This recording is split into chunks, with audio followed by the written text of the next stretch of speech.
Mario is the creative brainchild of Shigeru Miyamoto. Being probably the most recognisable of Nintendo's mascots and appearing in over 200 titles since his inception, how much do we know about our beloved pudgy Italian plumber? Well, he's not always been a plumber. Also, he wasn't always called Mario, but we'll get to that. First, we have to understand how Mario came to be. Nintendo didn't always make computer games, they started out making playing cards. Fusajiro Yamauchi, after seeing the success of Amstrad, was intent on breaking into the electronic toys market to get his share of that cake. After selling 3 million units of a handheld console with preloaded games, Yamauchi turned his attentions to the arcade machines that were popular at the time. You know, the ones we'd all pay a small fortune to have in our spare rooms as collector's items now. After having great success with the game Radar Scope in Japan, they made 3,000 units to be shipped to the US. Unfortunately, the similarities between Radar Scope and Space Invaders, a game already well known in the US, was to be the death of that venture, and put Nintendo in a very difficult position, having 2,000 of the original 3,000 Radar Scope machines unsold. With a large portion of the company's capital sunk into arcade machines that had the market appeal of an STD variety box, Nintendo was in trouble. Yamauchi decided he would roll the dice on a new game developer straight out of university. He gave him the task of creating a game that would sell well in the US and pull Nintendo out of the spiral of failure that was sinking the company. That person was Shigeru Miyamoto. Now, the thing that set Miyamoto apart from other game developers of the time was he wasn't a technical guy. He didn't know the limitations and capabilities of the tech, he was more interested in the story. So he set out to find a Western story he could turn into a game. We first see Mario in July of 1981 in the Japanese release of Donkey Kong. Or do we? You see, at this point Shigeru was struggling to get the rights to any of the well-known characters of the day. He tried but failed to secure the rights to Popeye. If he had succeeded, Mario as we know him would not have existed. You see, when you take Donkey Kong and understand that Mario is a stand-in for Popeye, Pluto is replaced with an angry gorilla, and Olive Oyl is replaced with Pauline, you can see it's basically a game version of a standard episode of Popeye the Sailor. Miyamoto wanted a character that he could use for cameos, but not a main character. A character to fill roles when needed in multiple games. The hero didn't actually have a name originally, and in the English instruction books Mario was referred to as Jumpman. The damsel in distress would be referred to as Lady, but was later renamed to Pauline. Pauline is later replaced with Princess Peach as the damsel in distress for the franchise, but Pauline does make an appearance as Mario's friend in the 2004 game Mario vs Donkey Kong. Mario is then given his first real name, Mr. Video. However, after realising how successful the character was and the rapidly building fanbase, he needed a name, a real name. Now, the most referred to story of how Mario's name came about was Nintendo's landlord for one of their warehouses, Mario Segal. He was the inspiration for the name after a rather heated argument with Nintendo about unpaid back rent for a storage facility.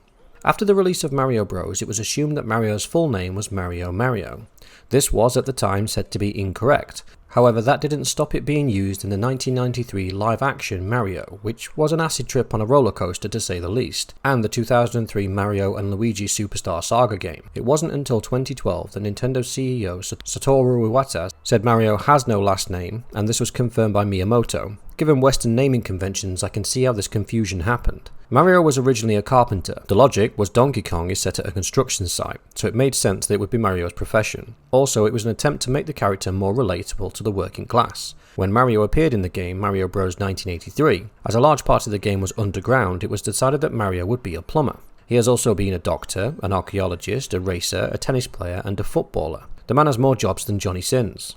In 2017, Nintendo updated Mario's profile on their official site, so Mario was no longer considered a plumber. But this was reversed in 2018. I would like to think that this was a clerical mistake that was rectified.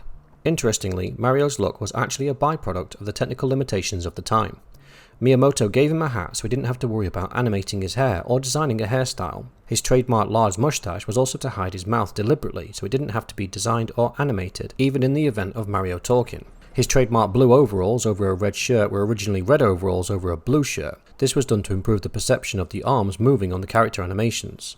Nintendo has never given up on the side-scrolling success of Mario and to this day still produce side-scroll and 3D games to appease all audiences. The 2D Super Mario Bros. U Deluxe is out on the Switch, as is Mario Odyssey. They couldn't be any different, but still have the same core mechanics and story of the Mario games. If only Sega had managed to capture the same magic with Sonic, eh? I remember getting the first free roam version of Mario with Super Mario 64, and it was absolutely mind-blowing. Real nostalgia flashbacks.